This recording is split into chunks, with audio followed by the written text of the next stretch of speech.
We were discussing the स्फिंगोग्लाइकोलिपिड्स, जिसमें हम बात कर रहे थे लास्ट गैंग्लियोलिपिड्स की, या हमने नाम लिया था गैंग्लियोसाइड की। एक ही बात है, गैंग्लियोसाइड गैंग्लियोलिपिड्स एक ही बात है। तो इसकी थोड़ी सी डिटेल रह गई थी, अभी उसको हम देखते हैं। और कुछ इसके डिजीजेस हैं जो लास्ट पार्ट में रह गए थे, अब हम वो स्टडी करेंगे।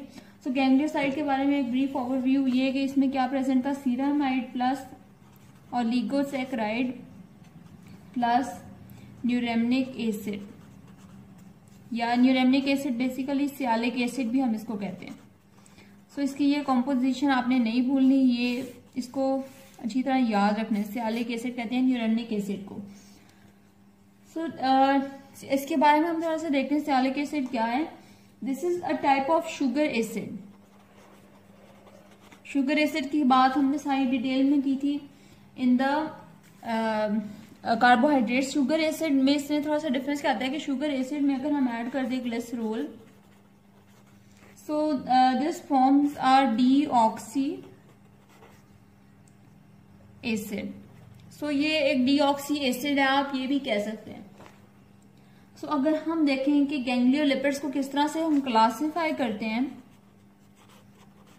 सो this is classified either on the basis of sugar attached और on the basis of number of sialic acid. Number of sialic acid के लिहाज से मैंने आपको बताया था कि एम नंबर असाइन होता है कि GM1, GM2, GM3 एक्सेट्रा। सो अगर हम देखें 1 sialic acid, 2 sialic acid and 3 sialic acid. So GM1 देखी जाए तो this is the most abundant and present in the intestine cell membrane. और इसी की बात हमने की थी कॉलरा के हवाले से लास्ट वीडियो में कि कॉलरा टॉक्सिन के तौर पर ये के रिसेप्टर के तौर। सो इसका रिसेप्टर के लिहाज से बहुत इंपॉर्टेंट रोल है GM1 का। 300 अब तक आइसोलेट की जा सके गैंग्लियोसाइड, इसका मतलब है कि ये बहुत एक डाइवर्स ग्रुप है। और इसके अलावा एक ग्लाइकोकेलिक्स की तौर पर एक्ट करता है। इसका शुगर कंपोनेंट आउटसाइड लाई कर है जो एक्ट करता है एज अ रिसेप्टर। इसके अलावा एक इम्पॉर्टेंट बात ग्लाइकोलिपिड्स के हवाले से वो ये है कि this acts for the cell to cell recognition. ये एक बहुत इंपॉर्टेंट चीज है जो गैंग्लियोलिपिड्स के लिहाज से आपने याद रखनी है। Cell to cell recognition is a very important phenomena. इसकी डिटेल में नहीं जाना, लेकिन ये बात याद रखनी है कि इसमें इन्वॉल्व है गैंग्लियोलिपिड्स।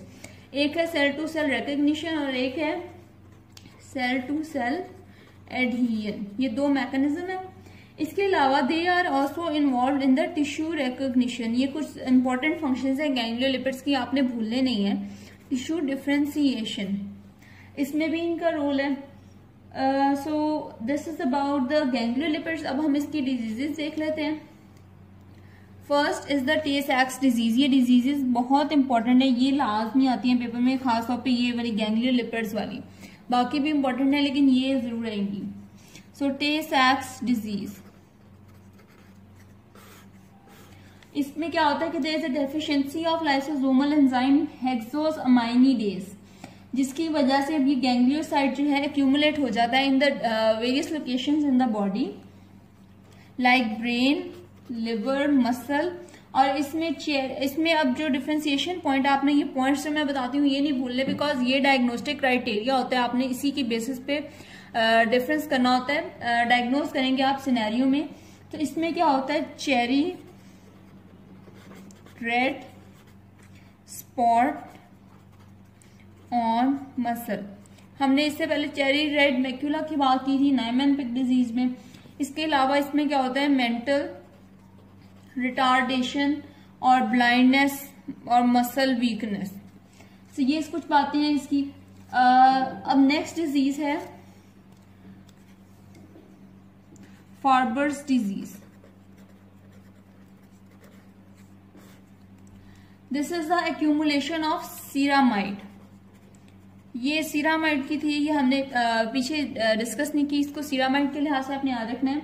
Deficiency of ceramidase, this causes the blindness and mental retardation. इसलिए इसके अलावा इसमें एक चीज हमें नजर आएगी, दैट इज जॉइंट डिफॉर्मिटी। ये आपने नहीं भूलना।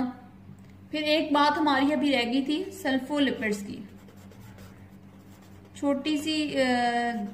छोटा सा ये टॉपिक है, 2-3 इसकी बातें हैं, इसको यहीं पे देख लेते हैं। सल्फोलिपिड्स क्या होते हैं कि सेरिब्रोसाइड का आपने स्ट्रक्चर देखा है, तो उसमें शुगर पोर्शन को अगर हम सल्फेट कर दें, sugar portion of cerebroside is sulphated, तो हमें इसके रिजल्ट में जो चीज मिलेगी दैट इज कॉल्ड सल्फोलिपिड्स या सल्फाटाइड्स भी कहते हैं। और इसकी आपने दो बातें याद रखनी है, एक तो ये कि this is found in great extent in the brain, दूसरा इसको हम एक्सटर्नली आर्टिफिशियली प्रोड्यूस करते हैं and that is used as a detergent. So this is about the sulfolipids. So we will continue the topic of lipids. So keep watching and subscribe.